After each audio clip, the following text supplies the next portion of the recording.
ಎಲ್ಲರಿಗೂ ವಿಕೆಆರ್ ಇನ್ವೆಸ್ಟ್ಮೆಂಟ್ ಅಡ್ವೈಸರಿಯ ಪರವಾಗಿ ಸಂದೇಶ್ ಕಡೆಯಿಂದ 75ನೇ ವರ್ಷದ ಗಣರಾಜ್ಯೋತ್ಸವದ ಹಾರ್ದಿಕ ಶುಭಾಶಯಗಳು. ಕಳೆದ ನನ್ನ ವಿಡಿಯೋದಲ್ಲಿನ market explanation, Morgan Stanley report explanation ಕೇಳಿ ಬಹಳಷ್ಟು ಜನ ಮೆಚ್ಚುಗೆ ವ್ಯಕ್ತಪಡಿಸಿದ್ದಾರೆ. ಇದರೊಂದಿಗೆ ಬಹಳಷ್ಟು ಜನ ಕರೆ ಮಾಡಿ ಇನ್ವೆಸ್ಟ್ಮೆಂಟ್ ಮಾಡಲು ಕೂಡ ಮುಂದಾಗಿದ್ದಾರೆ. ಮೆಚ್ಚುಗೆ ವ್ಯಕ್ತಪಡಿಸಿದಂಥ ಹಾಗೂ ಇನ್ವೆಸ್ಟ್ ಮಾಡಲು ಮುಂದಾಗಿರ್ತಕ್ಕಂಥ ಎಲ್ರಿಗೂ ನಾನು ಶುಭ ಹಾರೈಸ್ತೇನೆ. ಇವತ್ತಿನ ಈ ವಿಡಿಯೋದಲ್ಲಿ ಇಂಟರಿಮ್ ಬಡ್ಜೆಟ್ 2024 ಈಗೇನು ಫೆಬ್ರವರಿ 1ಕ್ಕೆ ನಿರ್ಮಲಾ ಸೀತಾರಾಮನ್ ಅವರು ಹೊರಡಿಸ್ತಾ ಇದ್ದಾರೋ ಆ ಬಡ್ಜೆಟ್ ಬಗ್ಗೆ ಕೆಲವೊಂದು ಕುತೂಹಲಕಾರಿ ಸಂಗತಿಗಳನ್ನು ನಾವಿವತ್ತು ಮಾತಾಡಬೇಕಾಗಿದೆ. ಈ ಇಂಟರಿಮ್ ಬಡ್ಜೆಟ್ ಬಗ್ಗೆ ಮಾತನಾಡೋದಕ್ಕಿಂತ ಮುಂಚೆ ಕಳೆದ 2022ರ ಫೆಬ್ರವರಿಯಲ್ಲಿ ನಮ್ಮ ದೇಶದ ರೆವೆನ್ಯೂ ಸೆಕ್ರೆಟರಿ ಆಗಿದ್ದಂಥ ತರುಣ್ ಬಜಾಜ್ ಅವರು ಕೆಲವೊಂದಿಷ್ಟು ಸಂಗತಿಗಳನ್ನು ಅವತ್ತಿನ ಒಂದು ಪ್ಲಾಟ್ಫಾರ್ಮಲ್ಲಿ ಡಿಸ್ಕಸ್ ಮಾಡಿದ್ರು. ಏನು, capital gain taxes needs to relook ಅಂತ ಹೇಳಿ ಒಂದು ಮಾತು ಹೇಳಿದರು. ಅದೇ ಒಂದು ಮಾತಿನಲ್ಲಿ ಕೊನೆಯದಾಗಿ ಅವರು ಹೇಳಿದ್ದು, ಬೈ ಮಾರ್ಚ್ 2024 ನಮ್ಮ ದೇಶದ ಟ್ಯಾಕ್ಸ್ ರಿಫಾರ್ಮ್ಸ್ ಬಹಳಷ್ಟು ಆಗಲಿದೆ ಅನ್ನೋ ಒಂದು ಸಣ್ಣ ಹಿಂಟ್ ಕೊಟ್ಟಿದ್ರು. ಈ ಇಂಟರಿಮ್ ಬಡ್ಜೆಟ್ಟಿಗೂ ತರುಣ್ ಬಜಾಜ್ ಅವರು ಹೇಳಿದ ಮಾತಿಗೂ ಎಲ್ಲಿಗೆ ಸಂಬಂಧ ಇದೆ ಅಂತೇಳಿ, ಸಂಬಂಧ ಖಂಡಿತವಾಗ್ಲೂ ಇದೆ. ಯಾಕೆ ಅಂತ ಹೇಳಿದ್ರೆ, ನಾವು ಮಾರ್ಕೆಟಲ್ಲಿ ಯಾವುದೇ ಲಾಭ ಗಳಿಸ್ತಾ ಇದ್ವಿ. 2018ರಿಗಿಂತ ಮುಂಚೆ ಯಾವ ಲಾಭ ಗಳಿಸಿದ್ರು ನಾವು ನಮ್ಮ ದೇಶಕ್ಕೆ ಯಾವುದೇ ತರಹದ ಟ್ಯಾಕ್ಸ್ ಕಟ್ಟಬೇಕಾಗಿರಲಿಲ್ಲ. 2018ರ ಬಡ್ಜೆಟ್ನಲ್ಲಿ ಮ್ಯೂಚುವಲ್ ಫಂಡ್ಸ್ ರಿಟರ್ನ್ಸ್ ಮತ್ತು ಶೇರ್ ಮಾರ್ಕೆಟ್ ಈಕ್ವಿಟಿ ರಿಟರ್ನ್ಸ್ ಮೇಲೆ based on different tax percentages and slabs ಆ ಒಂದು ರಿಟರ್ನ್ಸಿಗೆ ಟ್ಯಾಕ್ಸ್ನ ತಂದರು. ಇದಾದ ಬಳಿಕ 2021ರ ಬಡ್ಜೆಟ್ನಲ್ಲಿ ಯುಲಿಪ್ ಪ್ಲಾನ್ಸ್ಗಳ ಮೇಲೆ 2 ರೀತಿಯಾಗಿ ಲಿಮಿಟ್ಸ್ಗಳನ್ನು ತಂದರು. ಕಂಪ್ಲೀಟ್ಲಿ ಯುಲಿಪ್ ಪ್ಲಾನ್ಸ್ಗಳಿಗೆ ಅಪ್ ಟು 2.5 ಲಕ್ಷದವರೆಗೂ ನಾವು ಮಾಡ್ತಕ್ಕಂಥ ಇನ್ವೆಸ್ಟ್ಮೆಂಟಿಗೆ ಬರ್ತಕ್ಕಂಥ ರಿಟರ್ನ್ಸ್, ನಾವು 2.5 ಲಕ್ಷದವರೆಗೂ ಮಾಡ್ತಕ್ಕಂಥ ಇನ್ವೆಸ್ಟ್ಮೆಂಟಿಗೆ ಏನು ರಿಟರ್ನ್ಸ್ ಬರುತ್ತೋ ಆ ರಿಟರ್ನ್ಸ್ಗಳ ಮೇಲೆ ಟ್ಯಾಕ್ಸ್ ಇಲ್ಲ. ಅದೇ ರೀತಿ ಟ್ರೆಡಿಷನಲ್ ಪ್ಲಾನ್ಸ್ಗಳಿಗೆ 5 ಲಕ್ಷದವರೆಗೆ ನಾವೇನು ಪ್ರೀಮಿಯಂ ಕಟ್ತೀವೋ ಅದರಲ್ಲಿ ಬರ್ತಕ್ಕಂಥ ರಿಟರ್ನ್ಸಿಗೆ ಕೂಡ ಯಾವುದೇ ತರಹದ ಟ್ಯಾಕ್ಸ್ ಇಲ್ಲ ಅಂತೇಳಿ 2021ರ ಬಡ್ಜೆಟ್ನಲ್ಲಿ ಒಂದು ಮಿತಿನ ಫಿಕ್ಸ್ ಮಾಡಿದ್ರು.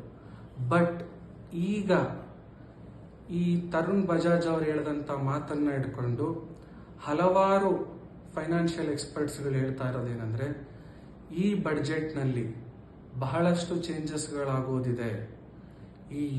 ಅದರಲ್ಲಿ ಹೇಳ್ತಿರೋ ಫಸ್ಟ್ ಪಾಯಿಂಟ್ ಬಂದ್ಬಿಟ್ಟು, ಈ ಯುಲಿಪ್ ಪ್ಲಾನ್ಸ್ಗಳ ಮೇಲೆ 2.5 ಲಕ್ಷ ಇರೋ ಲಿಮಿಟ್ನ ಇನ್ನೂ 1 ಲಕ್ಷಕ್ಕೆ ತರಬಹುದು. ಟ್ರೆಡಿಷನಲ್ ಪ್ಲಾನ್ಸ್ಗಳ ಮೇಲೆ 5 ಲಕ್ಷ ಇರೋದನ್ನ 2 ಲಕ್ಷಕ್ಕೋ ಇಲ್ಲ 3 ಲಕ್ಷಕ್ಕೋ ತರಬಹುದು. ತಂದೇ ತರ್ತಾರೆ ಅಂತ ಹೇಳ್ತಾ ಇಲ್ಲ ಯಾರು ಕೂಡ. ಬಟ್ ಒಂದು ಅಸಂಪ್ಷನ್, ಒಂದು ಪ್ರೆಡಿಕ್ಷನ್ ಮೇಲೆ ಫೈನಾನ್ಷಿಯಲ್ ಎಕ್ಸ್ಪರ್ಟ್ಸ್ಗಳಿರೋದೇ ಮುಂದಿನ ಫೈನಾನ್ಷಿಯಲ್ ಸ್ಟೇಟಸ್ ಏನಾಗುತ್ತೆ, ಇವತ್ತಿನ ಫೈನಾನ್ಷಿಯಲ್ ಸ್ಟೇಟಸ್ನ ಯಾವ ರೀತಿ ಎತ್ತಿಡಬೇಕು ಅನ್ನೋದಕ್ಕೆ ಫೈನಾನ್ಷಿಯಲ್ ಎಕ್ಸ್ಪರ್ಟ್ಸ್ ಇರೋದು. ಸೊ ಆ ಫೈನಾನ್ಷಿಯಲ್ ಎಕ್ಸ್ಪರ್ಟ್ಸ್ಗಳು ಹೇಳ್ತಾ ಇರೋ ಮಾತೇನೆಂದ್ರೆ, ಈ ಚೇಂಜಸ್ ತರುಣ್ ಬಜಾಜ್ ಅವರು ಹೇಳಿದ್ದ ಅವತ್ತಿನ ಮಾತಿಗೆ ಈ ಚೇಂಜಸ್ ಈ ಬಡ್ಜೆಟ್ನಲ್ಲಿ ಆಗೋಗಿದ್ದೇ ನಿಜ ಆದರೆ ನಮ್ಮ ಭಾರತೀಯರಿಗೆ ಬಹಳಷ್ಟು ರೀತಿಯಲ್ಲಿ ಟ್ಯಾಕ್ಸ್ಗಳು ಇಂಪ್ಲಿಮೆಂಟ್ ಆಗುತ್ತೆ ಅಂತ ಬಹಳಷ್ಟು ಜನ ಬಹಳಷ್ಟು ಪ್ಲಾಟ್ಫಾರ್ಮ್ಗಳಲ್ಲಿ ಡಿಬೇಟ್ ನಡೆಸ್ತಾ ಇದ್ದಾರೆ, ವಿಚಾರಗಳನ್ನು ಹಂಚ್ಕೊಳ್ತಾ ಇದ್ದಾರೆ. ಸೊ ಇದೆಲ್ಲ ನಡೀತಾ ಇದೆ.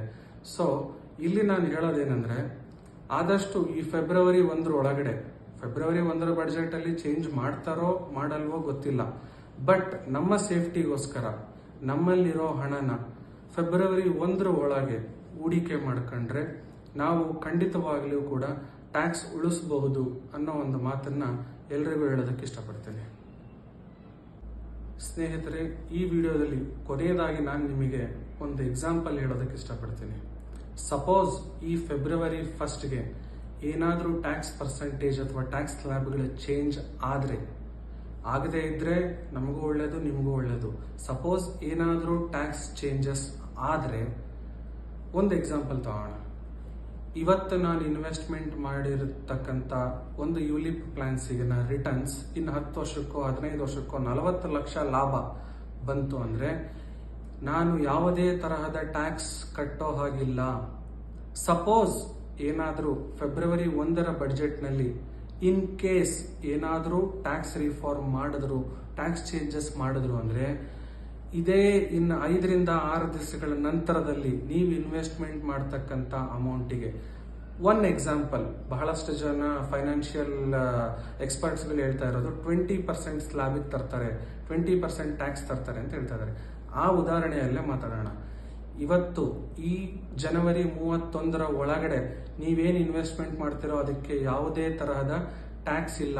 ಅಪ್ ಟು 2.5 lakhs ಲಿಮಿಟ್ಗೆ ಯಾವುದೇ ತರಹದ ಟ್ಯಾಕ್ಸ್ ಇಲ್ಲ.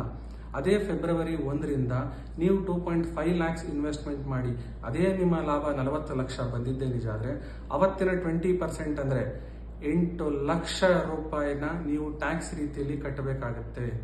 ಸೊ ಕಡೆಯದಾಗಿ ಇನ್ನೊಮ್ಮೆ ಯೋಚನೆ ಮಾಡಿ ನೋಡಿ. ಫೆಬ್ರವರಿ 1ಕ್ಕೆ ಚೇಂಜ್ ಆಗಲಿಲ್ಲ ಅಂದರೆ ಒಳ್ಳೆಯದು. ಚೇಂಜ್ ಆದರೆ ಸಪೋಸ್ ಏನಾದರೂ ಚೇಂಜಸ್ ಮಾಡಿದ್ರೆ ಪ್ರತಿಯೊಬ್ಬರು 20% ಸ್ಲ್ಯಾಬ್ ಅಂದರೆ 8 ಲಕ್ಷ, ನಾನು ಹೇಳಿದ ಒಂದು ಸಣ್ಣ ಎಕ್ಸಾಂಪಲ್ ಪ್ರಕಾರನೇ 8 ಲಕ್ಷ ಕಳ್ಕೊಂತೀರಾ. ಸೊ ಎಲ್ಲರೂ ಇದರ ಬಗ್ಗೆ ಯೋಚನೆ ಮಾಡಿ ಆದಷ್ಟು ಜನವರಿ 31st ಒಳಗಡೆ ನಿಮ್ಮ ಹಣನ ಒಳ್ಳೆ ಕಡೆ, ಒಳ್ಳೆ ಫೈನಾನ್ಷಿಯಲ್ ಅಡ್ವೈಸರ್ ಮೂಲಕ ನಿಮ್ಮ ಹಣನ ಮಾರ್ಕೆಟ್ಗೆ ಹೂಡಿಕೆ ಮಾಡ್ರಿ ಅಂತ ನಾನು ಕೇಳ್ಕೊತೀನಿ. ಧನ್ಯವಾದಗಳು.